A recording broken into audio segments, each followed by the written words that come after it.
Why did you make so little money, King Arthur? I loved you. I loved you, King Arthur. Why did you do this to me? Obviously, this is my review for King Arthur, Legend of the Sword, which I'm going to just refer to as King Arthur from here on out because that subtitle might be one of the things that kept people from going to see this movie. But as I just said in that little rant thing, love this movie. Now, this is a movie specifically designed for me. It's a genre that I like to describe as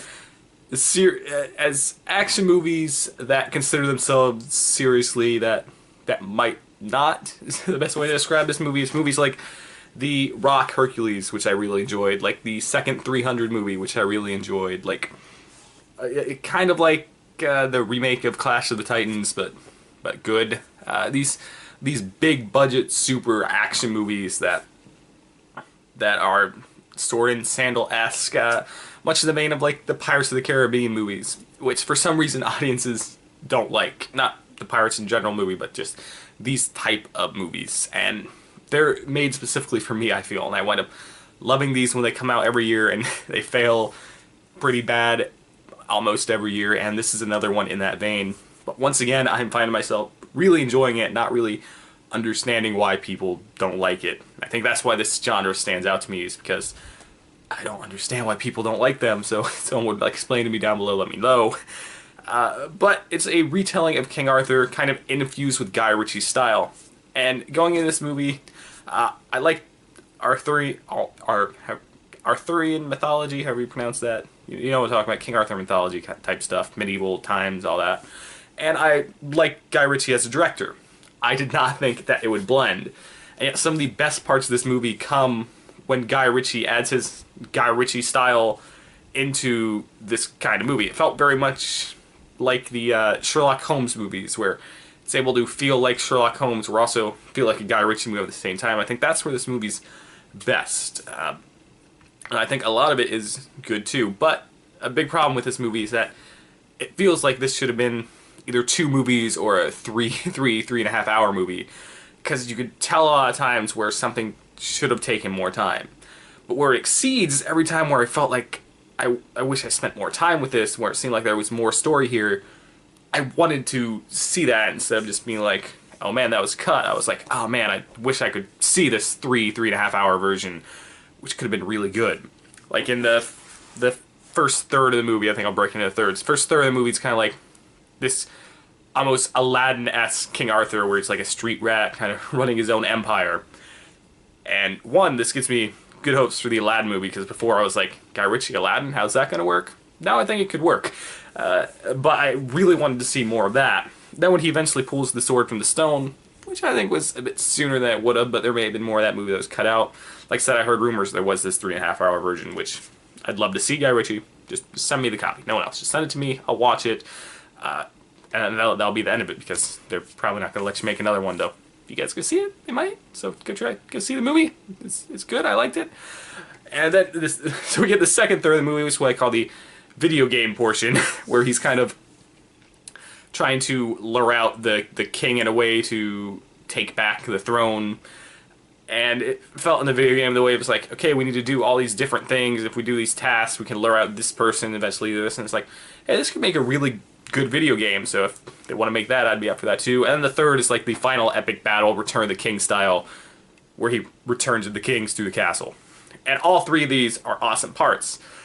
But I think all three of these could have been their own separate movies, and it would have been good. And it would be hard for Warner Bros. To sign off on this, but I mean, this original pitch says an 8-movie series, and you can kind of feel that these were 3 different good movies that were kind of smushed together to make what I still think was a really good movie. But obviously, critics and audiences disagree. And this does a really good job at telling the story of this Arthur. Not yet King Arthur, which I think is a distinct fact, because this is definitely pre-King Arthur as we know him. It's him pouring the sword from the stone, but really nothing else from the Arthurian mythology is involved. We don't really get Merlin, they're mentioned. Don't get Lancelot, don't get Guinevere, I think. There's not really any magic at play here. Obviously no Holy Grail. It's missing a lot of things. No Lancelot, I don't remember if I said that. And it's really just about Arthur.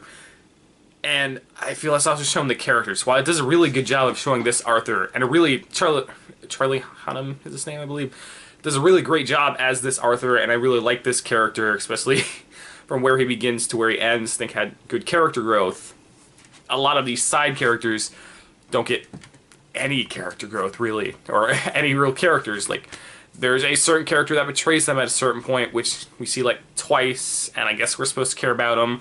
There's several times where a character dies, and it's like, I'm not really sure what your name was.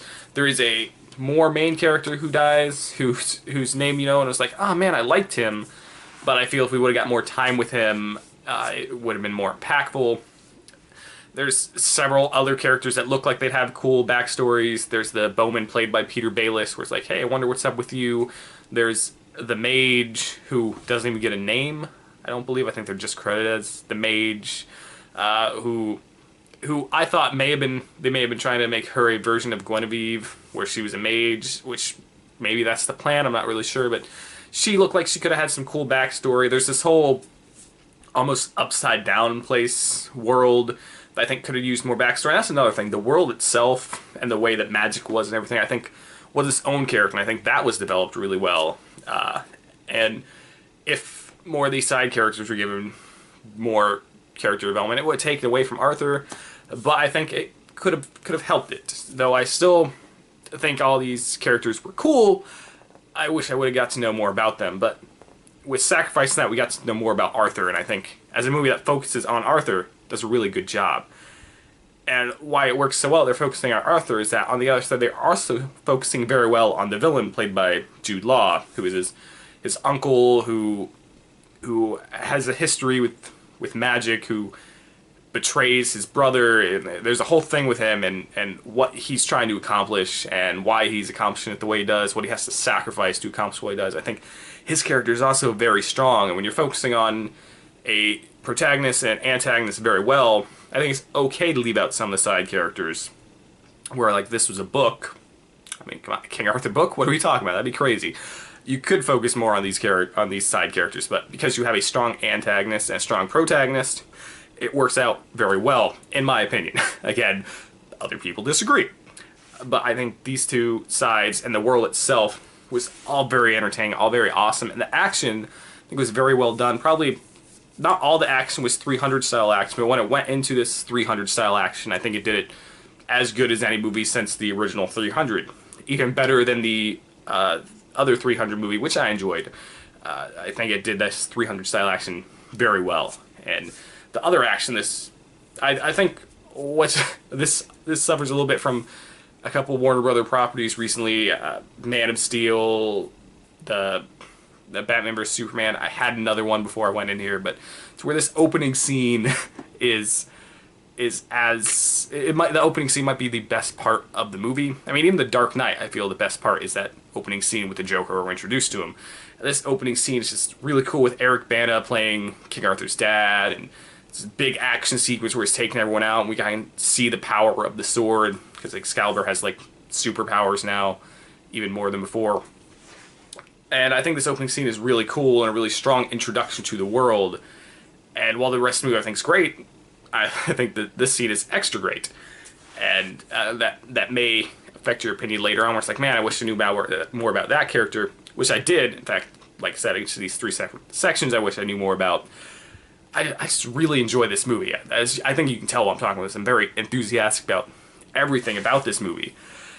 And when it comes down to it, I just want people to go see it. I want a sequel. I want an extended cut. I want more about this movie. So I think it's very well done. I love this type of movie, and it's a movie made for me.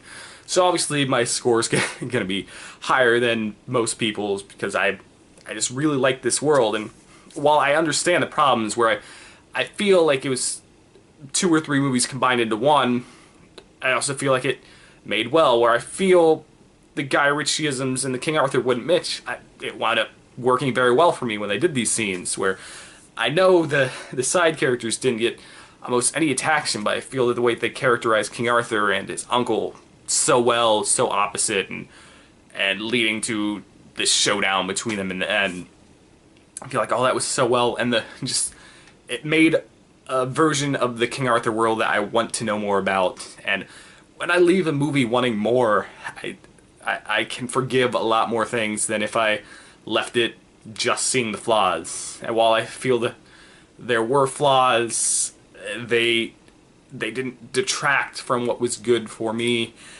And that's why some people are going to hate me for this. I'm recording this right after my Guardians review. And going into this, I thought it was going to get a certain score. And now talking about King Arthur and realizing how enthusiastic I am about it, I'm going to have to give it a different score. So I'm going to give this an 8 out of 10. Yes, I know that's higher than Guardians of the Galaxy 2. And where I may feel Guardians may have been a better movie overall, Guardians felt like just filler, where this felt like a whole new world opening up, and it might be my favorite like medieval type movie. That's the wrong way to describe this in what I'm comparing it to, but fantasy epic since the Lord of the Rings series. It's definitely better than any of the Hobbit movies. I don't know why people don't like this. Someone explain it to me. It was good. I loved it. 8 out of 10. That's my score. Locking it in. Locking it in. Locked in. Love it. Let me know what you thought about it down below. You probably didn't like it as much as me, but maybe you're out there. Maybe you did. Or maybe you haven't given it a try yet. And if you haven't given it a try, go watch it. Try it. Just give it a little bit of money. Make its budget back, and then maybe it'll be a shot at another one. Probably not. I'm giving my hopes up, but just try. Maybe we can continue it on a TV show or something. I mean, I really like this movie. I don't know what to say. My enthusiasm's winning me over. I love this movie, and that's why it got a higher score than Guardians. I really like Guardians. I love this. This is the kind of movie made for me, though. Go see it, please. Like, share, subscribe, also, and I will see you guys next time. Probably Alien Covenant sometime in the next week. Bye.